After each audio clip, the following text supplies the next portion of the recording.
예, 세 번째 발표를 맡게 된 한국교원대학교 지리교육과 박사과정 이인희라고 합니다.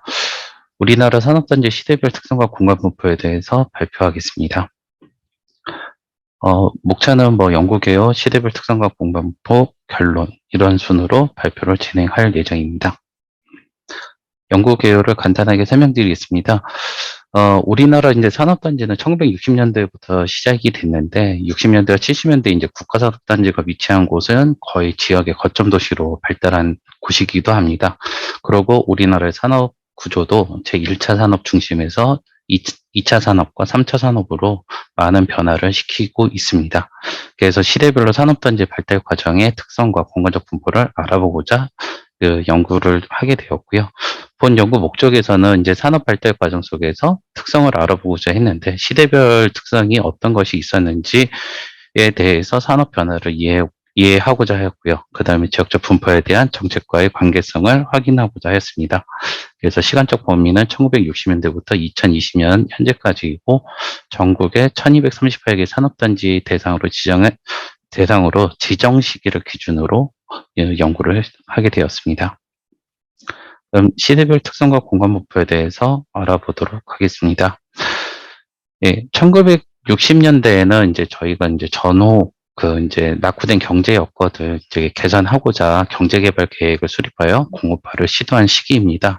그런데 우리나라는 교과서에서도 배우셨다시피 자원이 부족한 상황이었고, 당시에는 이제 베이비 부머 세대들로 인해서 풍부한 노동력만을 가지고 있었죠.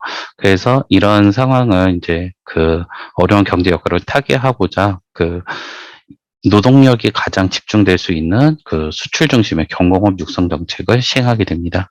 그래서 1964년도 한국 수출 공업 기지를 이렇게 건설을 하려고 하는데요. 지금의 이제 구로 디지털 단지를 말하고 있습니다. 거기에 이제 시작을 해서 이제 경공업 단지를 구축하게 됩니다. 그래서 1966년도에 구로 1공단이 준공되면서 우리나라 1호 산업단지가 완성이 되게 됩니다. 이 시점에 구로 1공단이 이제 완성된 시점에 지방에서도 이제 산업단지를 조성하려는 움직임이 나타나는데, 대구, 대전, 춘천, 청주, 전주 등 당시 이제 도청 소재지급 도시를 기반으로 해서 지방 산업단지 조성을 추진하게 됩니다. 그러나 이때는 이제 저희가 지금같이 산입법이라든가 그러니까 산업 입지를 위한 개발에 관련된 법률들이 없어서 당시에 도시계획법을 가지고서 산업지구, 공업지구를 지정해가지고서 산업단지를 지정하게 되는데요. 이 60년대 지정된 산업단지의 이제 위치도가 되겠습니다. 그래서 이제 빨간색으로 보이시는 것들은 국가산업단지이고 파란색으로 보이는 것들은 일반 산업단지입니다. 그래서 지정 1960년대에는 이제 서울과 인천, 그리고 경기 성남 쪽, 강원도 춘천, 충북, 대전, 전북의 전주, 그 다음에 경북의 구미, 대구, 이를 위주로 해서 산업단지가 지정되는 현상이 보이고 있습니다. 그 다음에 이제 1970년대에는 이제 또 새로운 특징이 나타나기 시작하는데요. 앞서 얘기 드렸던 이제 경공업 육성 정책의 한계를 이제 맞이하게 됩니다. 그래서 1973년도 1월에 중화공업화 선언을 통해서 중화공업 육성 계획을 수립하게 되고, 그래서 중화공업기획단을 설립하여 본격적인 중화공업 육성을 위한 사업을 추진하게 됩니다. 그래서 중화공업의 원재료의 수입과 가공품의 선적이 용이하면서 공해를 많이 발생하는 사업들이다 보니까 이런 특성을 반영한 입지를 선정하고자 하는데, 이 시점에 남동 임해 지역을 중심으로 해서 대규모 국가산단들이 조성을 추진하게 됩니다. 그래서 포항은 철강, 울산, 여천, 부평은 석유화학, 온산은 비철금속, 옥포와 죽도는 조선, 창원은 기계 등 주력 산업 기반의 전문 산업단지를 개발하는 특성을 가지게 됩니다. 또 이 시대에 또 다른 특징이 있다면은 지방공업개발법이 이제 제정됨에 따라 내륙에도 이제 산업단지를 동시에 개발하는 시기로 볼 수 있습니다. 그래서 1970년대 이제 공간 분포를 보시게 되면은 여기 N으로 표시된 것들이 그 당시에 신규로 지정된 산업단지들입니다. 그래서 아까 말씀드렸듯이 이 남동 임해 공역 쪽에 이제 그런 중화공업 기지들을 조성하게 되었고요. 그 외 지역에도 그 아까 지방공업개발법에 의해서 이렇게 새로운 일반 산업단지나 국가산업단지 등을 이렇게 형성하는 시기로 볼 수가 있겠습니다. 그 다음에 이제 1980년대로 넘어가겠습니다. 그래서 1980년대에는 이제 수도권으로 가밀된 산업시설의 지방 분산과 국토의 균형 발전을 위한 산업단지 조성을 추진하게 되는 시기입니다. 물론 1971년도에 이제 그 제정된 그 제1차 국토종합개발계획에서도 수도권의 과밀을 억제하기 위해서 지방의 공업 분산을 추진하긴 하였으나 그때 당시에도 이게 잘 이루어지지 않았고 80년대서부터 서서히 이루어지고 있게 되었습니다. 그래서 수도권 정비계획법과 그다음에 제2차 국토종합개발계획에서 수도권에 집중된 공장을 지방으로 이전을 하게 되는데 저희가 이제 쉽게 알아볼 수 있는 단지로는 반월 특수산업단지 등으로 그 수도권에 밀집된 공장들을 지방으로 이제 유도를 하게 되는데요. 이때 이제 정부의 지원 정책이 있습니다. 그래서 지방 이전을 위한 부동산 취득을 하는 경우에는 취득세를 면제해 주거나 또 지방 이전에 필요한 세제 지원 등을 실시를 통해서 많은 산업들을 수도권에서 지방으로 분산을 시키고 있었습니다. 그 다음에 1980년대에는 이제 또 다른 특징이 하나 있는데 그 농어촌의 농공단지들을 추진하게 됩니다. 그래서 농어가의 그 농외 소득원 창출을 목적으로 농공단지 개발을 추진하는데요. 이 농공단지 같은 경우에는 이제 앞서 보셨던 그 단지들의 개발 속도보다 되게 빨랐습니다. 그 이유가 중앙정부나 지방정부의 재원을 이제 통해서 지원을 많이 해줬고, 그 다음에 규모가 되게 이제 작았습니다. 국가산업단지나 일반 산업단지들이 1960년대, 70년대는 어느 정도 대규모 단지를 기준으로 했다면은 이 농공단지 같은 경우에는 그 약간의 소규모 단지로 해서 2, 3년 이내에 조성 개발이 완료될 수 있는 역할을 하게 됩니다. 그래서 지금 이제 80년대 공간 분포를 보시게 되면은 전국적으로 농공단지를 되게 많이 조성하게 되는 시기라는 것을 확인하실 수가 있게 되겠습니다. 그 다음에 이제 1990년대에도 이제 산업단지 개발은 이루어지고 있었으나 그 제도가 되게 많았습니다. 그래서 지금 이 도표 그림에서 보시는 것 같이 그 뭐 수출산업공업단지법, 뭐 지방공업개발법, 뭐 산업기지개발촉진법, 공업배치법, 뭐 농어촌 소득원 개발법 같은 것들이 있는데 이게 이제 법률마다 이제 그 다양하게 이제 제도들이 걸려 있다 보니까 이제 그 산업단지를 개발하는데 어려움이 많다는 그 이제 문제점이 드러나면서 1990년대에 산업입지 및 개발에 관한 법률과 공업배치 및 공장 설립법으로 통합을 하게 됩니다. 그래서 이 1990년대에는 이제 그 제도를 정비하는 시기로 또 볼 수가 있고요. 그 다음에 이 제도를 정비하는 과정에서 이제 민간에 대한 그 지원 제도를 이렇게 신설을 하게 됩니다. 그래서 그 민간의 산업단지 개발 참여율이 증가하게 되는데요. 표에서 보시는 것 같이 60년대나 70년대에도 민간 개발들은 있었지만은 그렇게 많은 숫자가 아니지만은 1990년대 와서는 뭐 민간의 참여율이 42개 단지로 늘어나듯이 이렇게 많은 숫자의 그 민간 개발이 참여를 하게 됩니다. 그리고 또 90년대에 그 특징을 보게 되면은 이 민간 이제 개발자들이 이제 그 산업단지를 조성하다 보니까 기존에 있는 그 산업단지가 분포된 지역을 기준으로 해서 거기에 근접한 단지를 좀 지정하는 경향들이 많았는데요. 그 이유는 그 산업단지가 개발된 곳에서 그 이제 뭐 상하수도라든가 전기, 통신 같은 지원 시설들을 설치가 용이하다 보니까 민간 사업자들이 그 개발 비용을 좀 절약하기 위해서 그런 경향이 보이는 게 아닌가 하는 그 추론을 하게 되었습니다. 그리고 90년대에는 이제 오송 바이오 국가산업단지라든가 광주 첨단 국가산업단지 등 첨단 산업단지와 파주 출판 문화 정보 국가산업단지 등 전문 산업단지가 출현하기 시작한 시기이기도 합니다. 그래서 90년대 공간 분포를 보시면은 농공단지 외에도 이렇게 이제 일반 산업단지들이 이렇게 늘어나고 있는데, 이 경기도 외곽을 중심으로 해서 충북권하고 충남권 일대의 일반 산업단지들도 많이 증가하는 현상을 보이고 있고요. 그 외 지역에서는 이제 경남권을 중심으로 해서 또 일반 산업단지들이 늘어나는 현상을 보이고 있습니다. 그 외에는 농공단지가 이렇게 증가하는 현상을 보이고 있습니다.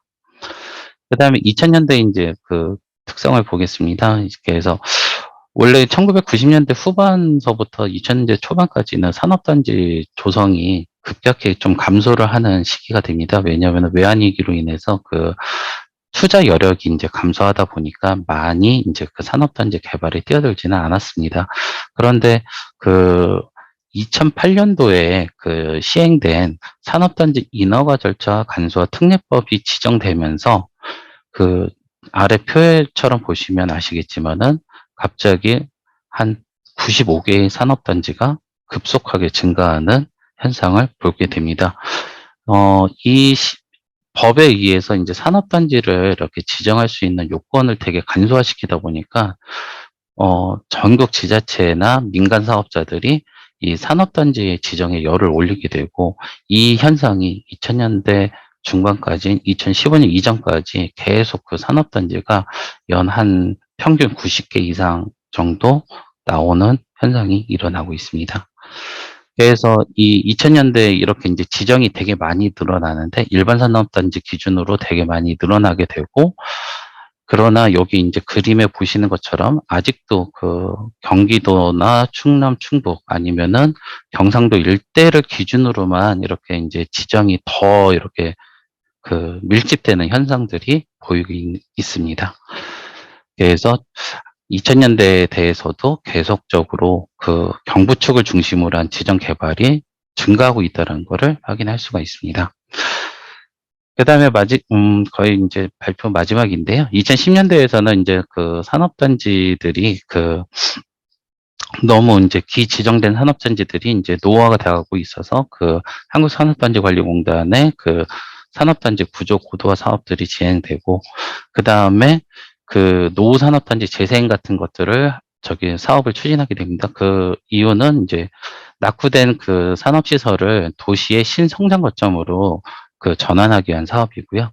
그다음에 2010년도에는 도시첨단 산업단지가 또 새롭게 증가하게 되는데, 그 정보통신업 등 비공해성 산업 위주로만 산업단지를 이제 그 도심지 안에 설치할 수 있는데, 그 표에서 보시는 것처럼 경기도나 강원도에서 그 도시첨단 산업단지가 그 늘어나는 경향을 보실 수가 있습니다. 근데 강원도에서도 이제 급속도로 늘어난 이유는 뭐냐면은 그 자연적 질이나 그다음에 수도권 간의 접근성, 그다음에 뭐 에너지나 용수처 이런 것들의 이제 확보가 용이하다 보니까 강원도 춘천에 그 삼성이나 그 네이버의 데이터 센터를 유치하면서 이 도시첨단 산업단지가 그 지정이 높아지게 된 원인이라고 볼 수 있겠습니다. 그래서 2010년도에도 지속적으로 산업단지는 증가하고 있고, 그 다음에 이제 앞서 얘기했듯이 지속적으로 이렇게 이제 경부축 중심의 산업단지 집중도는 여전히 문제가 되고 있고, 경기도에 이제 과밀되는 현상이 일어나고 있는 것도 보실 수가 있습니다. 그 다음에 2020년대 이제 그 산업단지입니다. 그래서 2020년대는 이제 미래형 산업단지를 조성하기 위해서 캠퍼스 혁신 파크나 스마트 산단, 스마트 그린 산단 등을 추진하고 있고요. 그 다음에 산업단지 재생과 구조고도 사업을 보완하기 위해서 산업단지 대개조 사업 등을 추진하고 있습니다. 그래서 지금 요 보시는 거는 이제 스마트 그린 산단, 반월 시야 산단의 스마트 그린 산단 이제 조성 예정도이고요.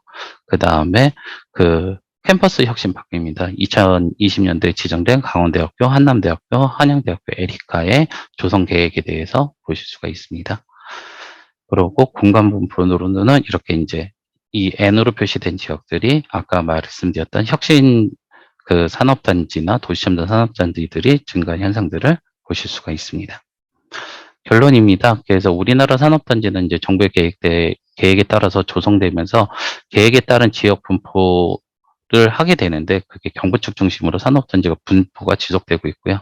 최근에는 이제 도시첨단산업단지나 전문산업단지 등의 지정이 늘고 있습니다. 그 다음에 노후산업단지 개선을 위해서 산업단지 재생 구조고도화 또는 이를 보완하기 위한 대개조가 추진 중에 있습니다. 미래형 산업단지 조성을 위한 캠퍼스 혁신파크, 스마트 산당, 스마트 그린 산당 등이 현재 추진 중에 있습니다. 그래서 향후 이제 지속적인 연구를 통해서 우리나라 산업단지의 이제 산업의 패러다임 전환이나 우리나라 산업단지의 변화를 지속적으로 고찰하고자 합니다. 이상으로 발표를 마치겠습니다. 경청해 주셔서 감사합니다. 네, 자, 발표 시간 맞춰서 잘 발표해 주셔서 감사합니다.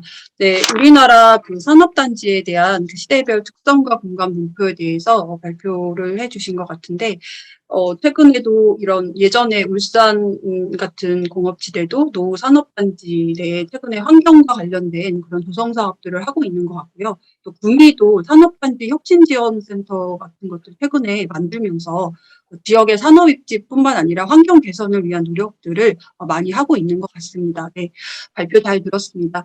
자, 혹시 질문 있으신 분, 네, 질문 해주시면, 네, 감사하겠습니다.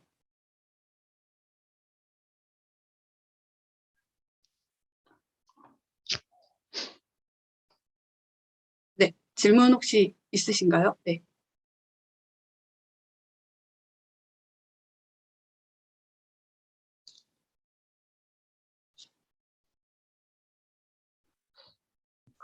한 가지 질문 혹시 드려도 될까요? 네네. 네. 저는 한국교원대학교 지금 석사과정 임목사입니다. 산업단지 분포에 대해서 이제 경부축을 중심으로 한 그런 게 분포에 대해서 잘 알 수 있었고요. 혹시 한 가지 이제 질문을 드리고 싶은 게 제가 강원도 춘천에 도시첨단 산업단지 사례를 예전에 이제 신문을 통해서 본 적이 있는데 네이버 첨단산업단지가 처음에는 이제 큰 기대를 가지고 조성이 되었는데 실제 이제 상주 인원은 많지가 않고 지역에 이제 전력 인프라를 또 많이 이제 좀 쓰는 등 좀 그런 경제적인 외부 불경제 효과가 크다고 들은 적이 있습니다. 그래서 혹시 이인희 쌤께서는 산업단지의 조성으로 인한 그런 경제적 낙수 효과가 좀 더 큰지 아니면은 좀 이런 외부 불경제가 더 큰지 혹시 개인적 견해가 좀 궁금합니다. 예, 질문 잘 받았고요. 일단은 산업단지를 조성하는 목적은 이제 지역의 경제 활성화를 목적으로 해서 진행을 하게 됩니다. 그래서 네이버 도시첨단 산업단지라든가 삼성 SDS 도시첨단 산업단지가 강원도로 입주를 하게 되게 되면 그와 관련된 연관 업체들이 그 지역에 이제 입주를 하게 되거나 그런 효과들이 있는 걸로 보게 되는데, 물론 이제 지금 이제 4차 산업혁명으로 인해 가지고서 이제 사람이 이제 거의 관리를 안 하고 기계나 이런 최소의 관리자만 이제 배치를 해서 이제 관리를 하게 되는 이런 현상에서는 그런 이제 윤복선 선생님께서 말씀해 주셨던 것처럼 불경제 효과 같은 것들이 있을 수 있습니다. 그런데 이 네이버나 삼성 SDS도 이 지역을 선정한 이유는 국제적 기준을 이렇게 조사를 하게 되면서 데이터 센터 이관에 관련된 국제적 조사 기준이 있더라고요. 그래서 그 강원도 춘천 같은 경우에는 이제 지역보다 평균 기온이 타 지역에 비해서 1, 2도가 낮음으로써 친에너지화 저기 데이터 센터를 구축할 수가 있고, 그 다음에 춘천에는 이제 소양강댐이 있다 보니까 이제 전력이라든가 용수 확보 같은 것들이 용이하기 때문에 데이터 센터 입지로나 최적지로 알려져 있습니다. 그런데 이제 여기 수도권과 일정 거리가 떨어지다 보니까 거기에 이제 상주에서 근무하시려고 하는 분들이 많이 없다 보니까 그런 불경제 효과가 있다라고 지역에서는 이제 이야기는 하고 있겠지만은 이런 산업단지 하나가 또 지역에 납부해야 되는 부가가치세라든가 이런 것들이 있어서는 어느 정도 경제 효과가 높을 거라고 저는 예상하고 있습니다. 답변이 감사합니다. 되셨는지 모르겠네요. 아, 예, 네네. 감사합니다. 예. 네, 네, 시간이 돼서요. 네, 혹시 질문 있으신 분들은, 네, 추가적으로 채팅창에서 해주시고요. 네, 마지막으로 네